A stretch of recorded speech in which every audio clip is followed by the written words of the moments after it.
अस्सलाम वालेकुम। दी grandis channel की तरफ से फ़र्द का सलाम। बड़ों को आदाब, छोटों को प्यार। कैसे हैं आप सब लोग? उम्मीद है सब खैरियत से होंगे। अल्लाह ताला सब घरों में खैर वफ़ियत रखे, आमीन। जुम्मा मुबारक हो आपको बहुत बहुत, और साथ साथ रमज़ान की बहुत सी बरकतें हम पर नाज़िल हों और हम उन्हें सही मायनों में इस्तेमाल कर सकें। इस माह में अल्लाह ताला जो है वो हुक्म फरमाते हैं कि रमज़ान के रोज़े तुम पर फ़र्ज़ किए गए हैं, और अल्लाह ताला फिर उम्मीद करता है कि हम उससे फ़ायदा उठा सकें। जैसे कि फरमान है कि ये रोज़े हमसे पहले भी लोगों पर इनके रखने का हुक्म था। रोज़े जो है वो सिर्फ खाने पीने से हमें मना नहीं करते, बल्कि ये तरबियत देने के लिए इनका हुक्म किया गया है, ताकि हम हर किस्म की बुरी चीज़ से, बुरे कामों से बचें। क्योंकि अल्लाह ताला को हमारे मुंह को सिर्फ बंद रखने से कोई मतलब नहीं है। अल्लाह ताला सिर्फ ये नहीं चाहता कि आप पूरा दिन भूखे रहें। अल्लाह ताला चाहता है कि वो हमारे अंदर उसके हुक्म के मुताबिक तब्दीली चाहता है। वो चाहता है कि जिस तरह उसका हुक्म है उसके मुताबिक हम अमल करें और हर तरह के बुरे अमाल और बुरे फ़ेल से बचें। इस्लाम हुज़ूर सल्लल्लाहु अलैहि वसल्लम पर जब ये रोज़े फ़र्ज़ किए गए और बताया गया कि पूरे माह के रोज़े रखने हैं, तो उससे पहले भी ये वाली प्रैक्टिस की जाती थी। ये है कि वो पूरे एक माह के लिए नहीं थे। तो जब ये हुज़ूर सल्लल्लाहु अलैहि वसल्लम पर वही नाज़िल हुई, वर्ष जो है ये कुरान पाक की नाज़िल हुई, तो उसमें फिर हुक्म मिला कि 30 रोज़े मुसलसल एक माह जो रमज़ान का महीना उसमें रखे जाएंगे। तो ये है तो हमारी तरबियत के लिए कि हम इससे बहुत से फ़वाइद भी हमें हासिल हैं जो कि रूहानी और जिस्मानी हैं, लेकिन उसके साथ साथ हमारा डिसिप्लिन भी हमें अल्लाह ताला चाहता है कि हमारे अंदर डिसिप्लिन पैदा हो। क्योंकि एक मुसलमान उस वक़्त ही एक अच्छा मुसलमान बन सकता है, दूसरों के लिए यूज़फुल और हेल्पफुल हो सकता है, जब उसकी अपनी ज़ात के अंदर डिसिप्लिन होगा और बर्दाश्त होगी, क़ुव्वत होगी उसके अंदर बर्दाश्त करने की।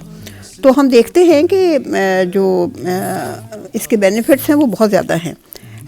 जैसे कि हमें मालूम है कि हम फजर की अज़ान के साथ मगरिब की अज़ान तक पूरा दिन हम कुछ नहीं खाते। तो देखें कि वो जो रोज़ों के अलावा जो महीने होते हैं वो हम किस तरह अपने पेट के दोज़ख को भरते रहते हैं। हर वक्त कुछ ना कुछ हम उसके अंदर लेके जाते हैं कि जिससे उसका जो काम है वो मैदे का बहुत ज़्यादा बढ़ जाता है। और जब हम रोज़ा रखते हैं तो मैदे को बहुत ज़्यादा रेस्ट नसीब होता है, और फिर इस तरह उसमें बहुत बेहतरी आती है और बहुत सारी बीमारियों से हम बचते हैं। इसके अलावा देखा जाए तो इससे बर्दाश्त पैदा होती है, डिसिप्लिन पैदा होता है। जैसे कि मैंने पहले कहा, हमारा जिस्म, दिल जो है वो ताज़ा महसूस करता है, और फिर सबसे जो बड़ी बात है वो हमारे नफ्स पे कंट्रोल हासिल होता है। हम अपने नफ्स पर कंट्रोल हासिल करते हैं, क्योंकि जब आप अपने खाने पीने पर, और खाने पीने के अलावा भी आपकी ज़ुबान पर कंट्रोल होना चाहिए। रोज़े के दरमियान में आप किसी को गाली नहीं दे सकते, आप किसी के साथ बदलिहाजी नहीं कर सकते, तो इस पे भी कंट्रोल हासिल करना होगा। फिर पाक साफ़ रहना होगा। जो आम दिनों में आप दूसरे कामों में कर सकते हैं वो इसमें मना किए गए हैं। तो इसलिए देखा जाए तो रोज़ों का बहुत ज़्यादा फ़वाइद हैं, जो कि हम अगर पूरी तरह से इसको प्रैक्टिस करें तो हमारी ज़ात को बहुत ज़्यादा इसका फ़ायदा हासिल होता है। दूसरों का एहसास पैदा होता है, आपको महसूस होता है कि जो दूसरे हैं, जो आपसे कम हैं, जिनके पास इतने वसाइल नहीं हैं, तो उनको कितनी ज़्यादा कमियां हैं और वो किस तरह अपने आप की जो ज़रूरियात है वो पूरी करते हैं। तो इससे आपके अंदर दूसरों के लिए एहसास जो है वो भी ज़्यादा होता है। तो इसलिए इसको हमें बहुत ही हुक्म के मुताबिक प्रैक्टिस करनी चाहिए कि जो अल्लाह ताला हमारे अंदर तब्दीली चाहता है उसको हम लेकर आएँ। तो चलें, इंशाल्लाह ये हम रमज़ान में, पूरे रमज़ान में इसको बेहतरीन तौर पर रोज़ों को हम रखने की कोशिश करेंगे। इसके साथ मैं आज एक बहुत ही अच्छी सी दुआ शेयर करने जा रही हैं, जो ज़रूर याद करें बच्चे ख़ास तौर पर, और इसको पढ़ें, अपनी नमाज़ों में पढ़ें, अपने सजदों के दरमियान में जो दुआएं पढ़ते हैं उसके साथ इसको शामिल करें, तो इंशाल्लाह पूरी ज़िंदगी इसका बहुत फ़ायदा हासिल होगा। जो दुआ हम शेयर करने जा रहे हैं उसके बारे में हुज़ूर फरमाते हैं कि ये दुआ हमें 4 बलाओं से महफूज रखेगी। तो दुआ हम पढ़ते हैं।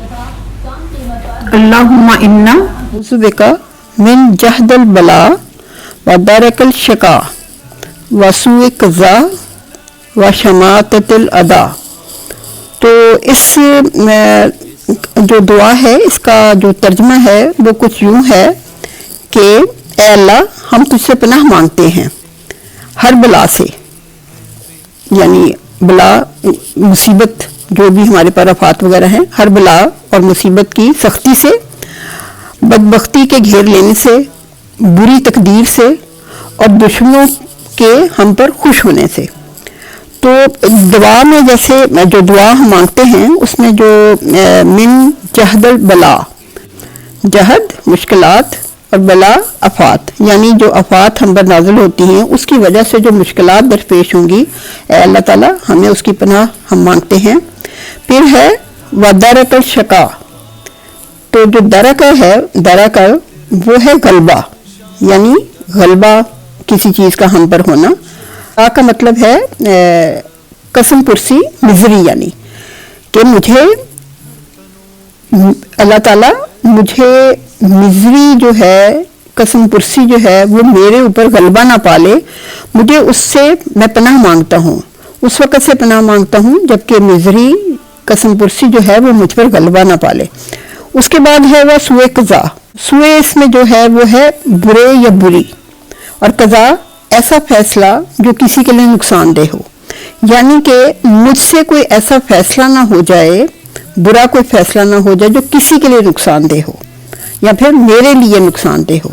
तो व शमाततिल अदा। अब शमाततिल जो है वो है कि खुशी मनाते हैं, जश्न मनाना। अदा यानी जो दुश्मन हैं वो उनको मौका ना मिले कि वो मेरे ऊपर ये सारी चीज़ें जो मेरे ऊपर सख्तियाँ हो या मेरे ऊपर जो मिजरी का गलबा ना हो जाए, तो उसके ऊपर वो जो खुश होंगे मुझे उस वक्त से बचाना। दुआ जो है ये बुखारी और मुस्लिम में है, हाल करें, और वैसे भी इसको पढ़ते रहना चाहिए क्योंकि देखें कि इसमें बहुत ही जो हम दुआ मांगते हैं हर किस्म की बला से, हर किस्म की मुसीबत से, अपनी बदबख्ती से, बुरी तकदीर से और फिर दुश्मनों के उस वक़्त से कि जब वो हम पर खुश हो सकें, उससे पनाह मांगी गई है।